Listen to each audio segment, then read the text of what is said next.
नमस्कार मित्रों, मैं आपका मित्र धर्मेंद्र कुमार रामगढ़िया आपके लिए एक नया वीडियो लेकर आया हूँ, जिसमें हम ई पंजीयन वेबसाइट पर रजिस्ट्री का ऑनलाइन टोकन किस प्रकार से काटते हैं उसके बारे में सीखेंगे। तो मेरे सभी मित्रों से ये अनुरोध है कि सब इस वीडियो को ज़्यादा से ज़्यादा शेयर करें, कमेंट्स करें, लाइक करें और मेरे चैनल को सब्सक्राइब करें, जिससे ये जो महत्वपूर्ण जानकारी है वो सभी को मिल जाए और किसी को किसी तरह की कोई परेशानी का सामना नहीं करना पड़े ई पंजीयन के संबंधित।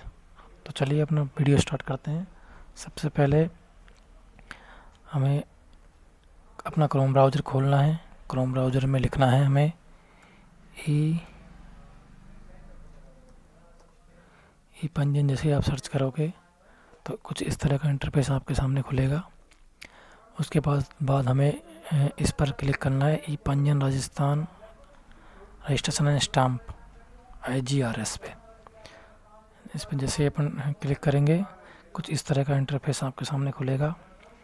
इसके अंदर अपन को सबसे पहले ई प्रॉपर्टी वैल्यूएशन पर क्लिक करना है। इसके बाद अपन को अपना संबंधित ज़िला चुनना है, जो भी जिसका ज़िला हो। इसमें सारे ज़िले आए होते हैं।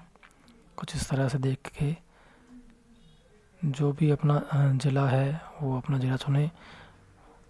अब मैं मेरे ज़िला के हिसाब से अलवर ज़िला चुनता हूँ और उसके बाद इसको सबमिट कर देते हैं। सबमिट करने के बाद कुछ इस तरह का इंटरफेस अपने सामने खुलता है। इसमें अपन को अपना 10 अंक का मोबाइल नंबर डालना होता है। कोई किसी का भी डाल सकता है, या तो अपना सीधे पार्टी का डाल दें या फिर अपना डाल दें, सुविधा के अनुसार किसी का भी डाल सकते हैं। जैसे मैं मेरा डाल देता हूँ। मोबाइल नंबर डालने के बाद अपन को कैप्चा कोड डालना होता है।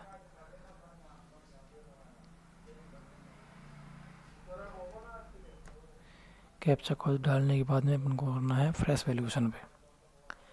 जैसे ही फ्रेश वैल्यूएशन करते हैं ये एक मैसेज आता है आपको, ये ऑनलाइन मैसेज भेजा गया है आपके द्वारा।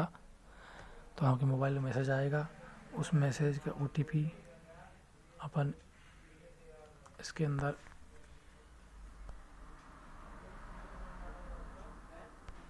ऐड कर देंगे। OTP डालते ही सीधा अपन फ्रेश वैल्यूएशन पे करेंगे तो कुछ इस तरह का इंटरफेस आपके सामने खुल जाता है। इसके बाद में अपन को देखना है, इसमें ये सबसे पहले लोकेशन टाइप अपन को ऐड करनी है, अर्बन या रूरल। अब अर्बन उस केस में करते हैं कि कोई भी तहसील है, अगर उस सिर्फ पर्टिकुलर तहसील का अड़कन घट रहा है। जैसे मान लो कि किसी की तहसील है कठूमर है, किसी की रामगढ़ है, नौगावा है।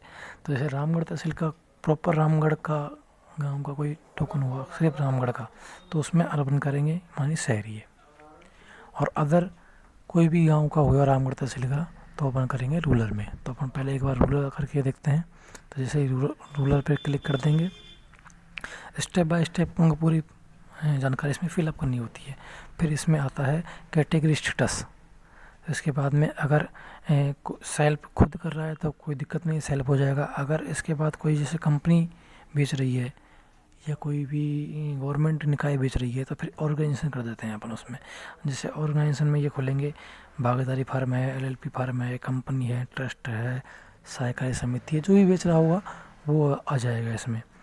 नहीं तो सेल्फ पे कर देंगे। सेल्फ में करेंगे तो इसमें ऑप्शन खुलते हैं, भाई सेल्फ में जनरल पुरुष है या फिर ST SC का पुरुष है, या महिला है जो ST SC BPL से है, या दिव्यांगत जैसे विकलांग वगैरह होते हैं वो है, या पुरुष महिला दोनों ही संयुक्त करा रहे हैं रजिस्ट्री अपने नाम से वो हैं, या ट्रांजिस्टर जो तीसरा लिंग होता है उसकी बात चल रही है यहाँ पर। तो अपन मान लो पहले कर देते हैं पुरुष पे। तो पुरुष सेलेक्ट करने के बाद में यहाँ पर डीड चुननी होती है। अपन सबसे पहले सेल डीड का सीखेंगे आज। तो यहाँ पर अपन को सेल टाइप करना है, तो यहाँ आ जाती है सेल डीड कन्वेंस। तो इसमें यही लेना है ऑप्शन। इसके बाद में उप प्रकार में दो तरह से, एक तो आप इसके दो तरीके से आप इसको चूज़ कर सकते हैं। एक तो आप यहाँ से सीधा खोल के चूज़ कर सकते हैं, या फिर आप इस क्लिक हेयर पर क्लिक करके भी चूज़ कर सकते हैं। इसमें सारी डिटेलें आ रही हैं कि सेल रेट किस हिसाब की है, वो अपनी उसके अकॉर्डिंग है, किस हिसाब से अपन को चूज़ करना है। नॉर्मली ज़्यादातर सिर्फ सेल लीड में ये सेल लीड ही डालनी होती है, पर अगर कोई commercial having plot up to 15 square हो, 10-100 गज का हो, तो वो अपनी अपनी अलग अलग कंडीशन है, उसके अकॉर्डिंग होगा। बाकी का अधिकतर ये सेल लीड ही चूज़ करना होता है। तो ये चूज़ करके अपन और नीचे से ओके प्रेस कर देंगे। ओके प्रेस करने के बाद यहाँ आ जाएगी। इसके बाद में अपन को करना है कि मान लो रजिस्ट्री जनरल, अब तो सिर्फ पुरुष के नाम है, अगर महिला को हो तो अपन जनरल महिला डालेंगे ये वाला, और ST SC और BPL की कोई महिला है तो उसमें ये ऑप्शन डाला है। इन ऑप्शन की मदद से ही कैंडिडेट को छूट वगैरह जो होती है रजिस्ट्री में वो मिलती है। तो यहाँ पे बहुत सावधानी से ऑप्शन चूज़ करने होते हैं, क्योंकि अगर आपने यहाँ पे जो ऑप्शन चूज़ सही नहीं किया तो अपनी स्टाम्प ड्यूटी है वो गलत आएगी। तो मान लो पहले अपन जनरल कर लेते हैं। इसके बाद में अपन अपने यहाँ पे तहसील चूज़ करनी है। जिस भी तहसील में आपको टोकन काटना है उस तहसील को चूज़ करना है। मैं जैसे रामगढ़ में काट रहा हूँ तो रामगढ़ चूज़ करता हूँ, तो रामगढ़ चूज़ कर लिया। उसके बाद उसका तहसील ही रामगढ़ होगा, SR ऑफिस का। इसके बाद संपत्ति प्रकार, अब ऊपर का ये सारा कॉलम भर चुके हैं, कोई दिक्कत नहीं है। इसके बाद अपन संपत्ति के प्रकार में आते हैं। अब इसमें भाई लैंड एग्रीकल्चर की है, या प्लॉट बेच रहे हैं अपन, या फ्लैट बेच रहे हैं, हाउस बेच रहे हैं, इंडस्ट्रियल एरिया को है, जो भी है ये सारी यहाँ पे खुल जाती हैं। जितने भी हैं, सोलर पावर है, रिसोर्ट है, जो भी है, जैसे भी है वो सारी खुल जाती हैं। अपन को इसमें से चूज़ करनी होती है। पर अधिकतर जैसे प्लॉट होगा या एग्रीकल्चर लैंड होगा, कोई नॉर्मल, ये फ्लैट वगैरह तो बहुत रेयर केस में अपने पास में आएंगे। अपने पास तो प्लॉट आएगा या फिर एग्रीकल्चर लैंड आएगी।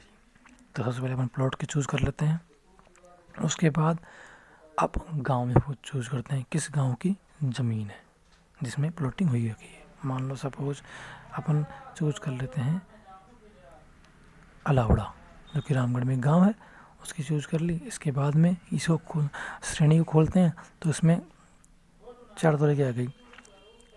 आवासीय है, रेजिडेंशियल, व्यावसायिक हुई, कॉमर्स, एग्रीकल्चर हो गई, कृषि भूमि, और ये फुटनोट अदर जो भी है वो इसमें डाल देते हैं। तो अपन अभी फ़िलहाल काट रहे हैं आवासियों का, तो रेजिडेंशियल डाल दिया। इसके बाद में ये कॉलोनी टाइप, ये रेजिडेंशियल आएगी, जो क्लिक कर लिया। अब स्थान लोकेशन, इसमें क्या होता है, अगर जैसे भी सब रजिस्ट्रार ऑफिस की रिक्वायरमेंट है उसके अकॉर्डिंग अगर रोड 30 फुट का है तो अपन को एक्सटीरियर चूज़ करना पड़ेगा। अगर 30 से कम का है तो इंटीरियर चूज़ करना पड़ेगा। अगर 30 फुट का है तो अपन को एक्सटीरियर चूज़ करना है, और 30 फुट से कम का है तो इंटीरियर चूज़ करना है। इसमें क्या होता है कि जो ये DLC रेट है, ये वाली जो DLC रेट है इस पे डिपेंड करती है। अगर ये दूर की तो ये है DLC, और अगर 30 फुट से पे हो गया तो वो पास हो जाती है, तो पास की DLC बढ़ गई है। तो इसलिए ये 2 ऑप्शन दिए होते हैं, तो इनका विशेष ध्यान रखना है। अपन मान लो अभी अपन इसको दूर से ही करते हैं, दूर से कर दिया। इसके बाद में अब ये कॉलम संपत्ति ID, इसमें कुछ नहीं पढ़ना है, और जारी करने वाले प्राधिकरण, इसमें कुछ नहीं पढ़ना है, क्योंकि ये तो मान लो कोई JDA वगैरह करता है तो वहाँ चलता है। अभी यहाँ पे अलवर में JDA वगैरह नगर निगम वगैरह कुछ है नहीं है, तो इसलिए इसको अपन को छेड़ना नहीं है। इसके बाद में यहाँ पे रोड लेंथ विथ प्लॉट का जो आपने नक्शा देखा होगा, और नक्शे में रोड लेंथ होती है, कितने का रोड है, 20 का रोड है, 25 फुट का रोड है, 30 फुट का रोड है। तो अगर 25 फुट तक का रोड है, 30 तक का है तो कोई दिक्कत नहीं है, और 30 से ऊपर का हो तो अपन को यहाँ पे नीचे ये करके एक्सटीरियर करके और फिर उसमें रोड लेंथ डालनी है। तो अभी अपना रोड 25 फुट का है तो कोई दिक्कत नहीं है, अपन 25 में डाल देते हैं। और ये अक्षांश और देशांतर, ये 2 चीज़ होती हैं, या तो आप इनको जाके मौके पर देखें, अदरवाइज़ नहीं देख सकते हैं तो इसमें 21.78 और इसमें 78.76 डाल दें।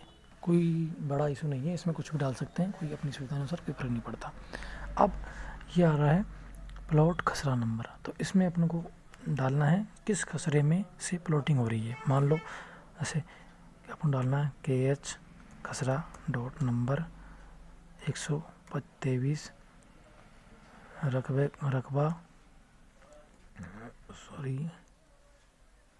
रकबा जैसे मान लो वो नंबर 1 बीघे का है तो 0.25 × 30 का 1 बीघा होता है। अब इसका मान लो बेचने वाले का हिस्सा इसमें 1/2 है तो लिख देंगे अपन 1/2 हिस्सा, फिर में से RESI रेजिडेंशियल प्लॉट नंबर मान लो 34। अब उसका एरिया लिख देंगे। एरिया कितना है मान लो उसका 150 गज तो 150 SQ.YD स्क्वायर यार्ड हो गया। अब अदर खसरा में कुछ नहीं लिखना है, इसको ब्लैंक छोड़ना है। इसके बाद में अन्य विवरण अदर डिटेल में गांव का नाम लिखना है, जिस भी गांव की ज़मीन है तो लिख दिया अपन अलावड़ा। अब इसमें करना है प्लाट कॉर्नर है या नहीं, कॉर्नर है या नहीं है इस चीज़ की भी मैं अलग से सबको वीडियो बना दूंगा, उसमें सब चीज़ बता दूंगा कि कौन से प्लॉट कॉर्नर के होते हैं, कौन से प्लॉट कॉर्नर के नहीं होते हैं। तो पहले मान लो कॉर्नर नहीं है तो नो कर देंगे, है तो यस कर देंगे। अभी मान लो नहीं कर दिया, नो कर दिया, और इसमें संपत्ति का क्षेत्रफल कितने वर्ग गज का अपना प्लॉट है वो डाल दिया। वो डाल के और नीचे आ जाओ। फिर ये अन्य विवरण है, ईस्ट वेस्ट में क्या है ये भरने की आवश्यकता भी अपन को है नहीं है, तो इसको सीधा अपन इसको सेव कर देते हैं, सेव प्रॉपर्टी। जैसे सेव प्रॉपर्टी करते हैं ये अपन को एक reference number your valuation detail saved please not your citizen reference number for further reference citizen number is, ये अपन को नोट कर लेना है। इससे ही बाद में अपना सारा काम होगा, टोकन खुलेगा, दोबारा भी इसी से खुलेगा। ये आप ये तो यहाँ से नोट कर लें, नहीं तो ये आपके मोबाइल जो भी आपने OTP में नंबर डाला था फर्स्ट में OTP लेने के लिए, उस पर मैसेज के थ्रू आ जाएगा आपके पास में। तो इसको उसके बाद ओके कर देंगे। ओके करने के बाद अपन अपना चेक कर सकते हैं जो अपने DLC बनाई थी वो DLC और ये लैंड वैल्यू सेम है या नहीं है। अगर सेम है तो अपना टोकन बिल्कुल सही है, अगर सेम नहीं है तो देखें अपने से क्या गलती हो गई, अपने या वर्गज में गलती लिख दिया, या फिर कॉर्नर था नहीं लगाया, या फिर लगाना नहीं था लगा दिया, पास दूर का, वो सारी चीज़ें अपन चेक कर सकते हैं। इसके बाद में अपन नेक्स्ट करेंगे और उसके बाद में जिस भी दिन अपन टोकन काट रहे हैं उस दिन की तारीख ले लेंगे। उसके बाद जो भी DLC अपनी आई है या अपन ने बनाई है, हो सकता है अब इसमें DLC आई है 2,47,950 रुपये, हो सकता है अपन ने इसको 2.5 लाख पे लिखा हो रजिस्ट्री में, या फिर अपन ने 230 पे लिखा हो। तो जितने भी अपन रजिस्ट्री में जो लिख रहे हैं वो अपन को यहाँ पे मेंशन करनी है। जैसे मान लो अपन ने इसको 2.5 लाख पे लिखा है तो अपन 2.5 लाख कर देते हैं और कैलकुलेट स्टाम्प ड्यूटी पर क्लिक कर देंगे। जैसे ही कैलकुलेट स्टाम्प ड्यूटी पे क्लिक करेंगे ये अपन को सारा जो गवर्नमेंट फ़ी होगी वो सारी चीज़ कैलकुलेट करके बता देगा कंप्यूटर। इसमें 15,000 के तो स्टाम्प ड्यूटी बता दी इसने, उसके बाद में ये सरचार्ज है 10% तीनों वो बता दिया 1500। इसके बाद 1% रजिस्ट्रेशन फीस लगती है जो 2.5 लाख पे लगेगी 2,500 रुपये। उसके बाद जो कंप्यूटर स्कैनिंग फीस ये सही लगती है 300 रुपये, वो इसने बता दी है।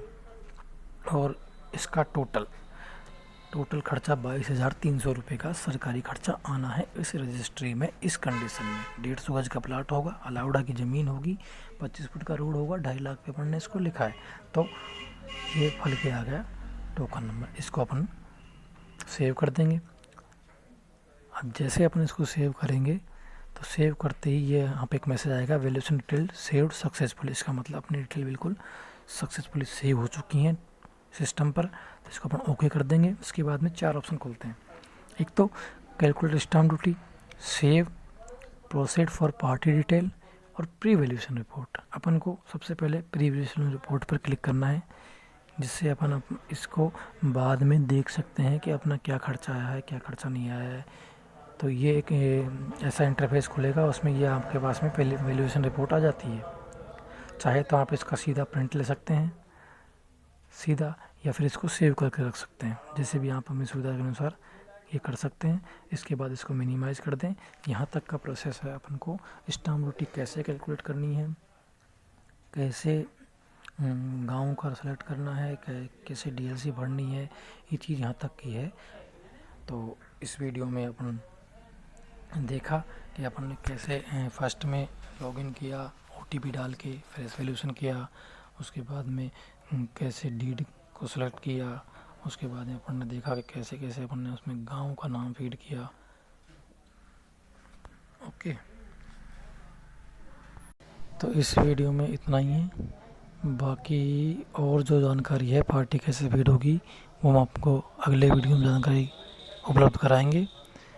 अब मेरा आपसे इस सभी से यही अनुरोध है कि आप इस वीडियो को ज़्यादा से ज़्यादा लाइक करें, शेयर करें, कमेंट्स करें और मेरे चैनल पर अगर नए हैं तो इसको सब्सक्राइब कर लें, जिससे मेरी आने वाली वीडियो तुरंत आपको प्राप्त हो जाएं और आपको ई पंजीयन में टोकन काटने संबंधित सभी समस्याओं का समाधान समय समय पर मिलता रहे। और यदि किसी भाई को कोई परेशानी आ रही हो फ़िलहाल, तो मेरे से इन वीडियो से अलावा भी कोई परेशानी आ रही हो तो पूछ सकता है, कमेंट्स कर सकता है, मैं उसको उसका जवाब दे दूँगा।